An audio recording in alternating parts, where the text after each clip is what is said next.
Kalian pasti tahu kan orang ini? Men. Iya, itu orang kabur ke Kamboja anjay gara-gara kasus judi yang dia promosiin, kan kocak banget coy. Nah, kalian pernah nggak sih denger soal negara Kamboja gitu? Negara kecil di Asia Tenggara ini punya cerita yang gak kalah menarik coy. Mulai dari keindahan Angkor Wat yang melegenda sampai realita kehidupan yang penuh tantangan gitu coy. Kamboja menyimpan banyak hal menarik buat kita pelajari nih. Penasaran kan? Yuk kita bahas. Kita ke sejarahnya dulu ya coy.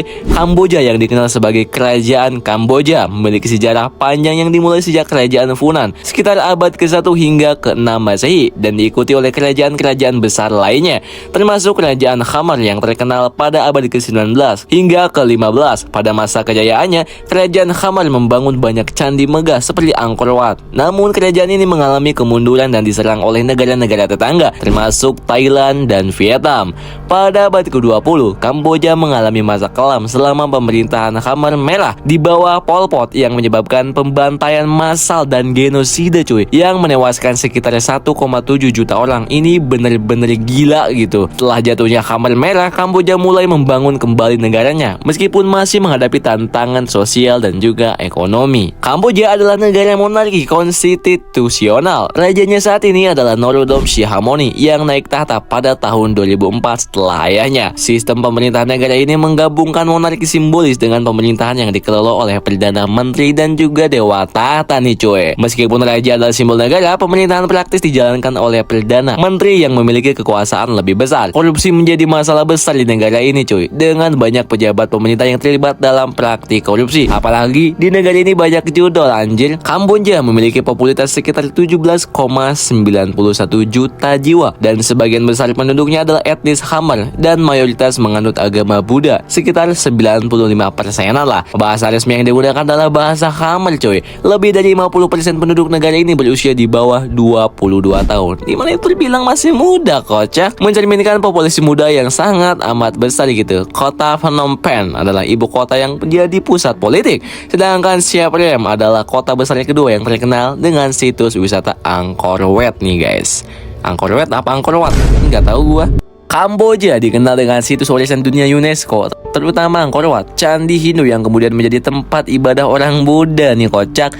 Selain Angkor Wat ada juga Candi Bayon dan Ta Prohm dikenal sebagai Candi Tomb Raider, dan juga kota Angkor yang pernah menjadi pusat kekaisaran Khmer. Destinasi wisata lainnya termasuk Danau Tonle Sap yang merupakan danau air tawar terbesar di Asia Tenggara, serta kota Siem Reap yang menarik wisatawan dari seluruh dunia. Pariwisata di sini menjadi salah satu sektor pendapatan terbesar negara loh guys. Tapi kalian tahu nggak sih, ada nih fakta-fakta kocak yang jarang diketahui dari negara Kamboja anjir. Yang pertama, itu tidak ada McDonald's di Kamboja. Wah, ini bener-bener kocak gitu. Kamboja tidak memiliki restoran cepat saji, McDonald's atau sejenisnya. KFC juga mungkin nggak ada ya cuy. Ada anggapan bahwa negara ini menghalangi McDonald's agar tidak masuk ke pasar Kamboja untuk mencegah persaingan dengan bisnis lokal. Namun ada banyak pilihan restoran cepat saji dan tempat makan lokal yang sangat populer sih di negara ini. Tapi ini kira-kira wajib ditiru nggak sih sama negara Indonesia? Soalnya ekonomi Indonesia itu ternyata dikuasai oleh orang-orang luar semua anjir. Ini benar-benar kocak banget gitu. Yang kedua ada tuk-tuk sebagai transportasi utama. Nih, kalian mungkin baru dengar kata tuk-tuk ya. Padahal itu tuh kendaraan roda 3 yang biasa digunakan untuk transportasi umum. Ya kalau di Indonesia mungkin mirip bajai ya kocak. Iya, itu adalah sarana transportasi utama di Kamboja cuy. Tuk-tuk mudah ditemukan di kota-kota besar, terutama di Phnom Penh dan Siem Reap. Menariknya, layanan seperti Grab tuk-tuk kini sudah tersedia di Kamboja anjir, memudahkan orang untuk memesan tuk-tuk melalui aplikasi. Ini kan benar-benar kocak anjir dan gokil juga ya. Gila banget. Kamboja sebagai tempat judi terbesar di Asia. Ini benar-benar kocak banget coy. Kamboja dikenal sebagai salah satu pusat perjudian terbesar di Asia anjir. Ya enggak heran anjir kalau manusia sehebat ini dalam bercerita itu bisa kabur ke sana gara-gara kasus judi. Anjir kan kocak banget gitu. Meskipun sebagian besar kegiatan judi di negara ini ilegal, banyak kasino ilegal yang beroperasi tanpa pengawasan yang ketat. Kan benar-benar kocak gitu. Dan pemerintah yang korup cenderung membiarkan hal ini terjadi anjir. Ini kan benar-benar lawak banget sumpah. Kamboja juga menjadi tuan rumah loh bagi banyak kasino resmi yang menarik wisatawan. Anjir parah, kocak. Negara dengan kemudian terbesar di Asia. Kan bener-bener kocak gitu. Nah, buat kalian yang nggak tahu orang ini, ia yang mempromosikan kasus Jud itu ternyata sekarang ada di Kamboja, kabur ke Kamboja. Jadi kan bener-bener lawak.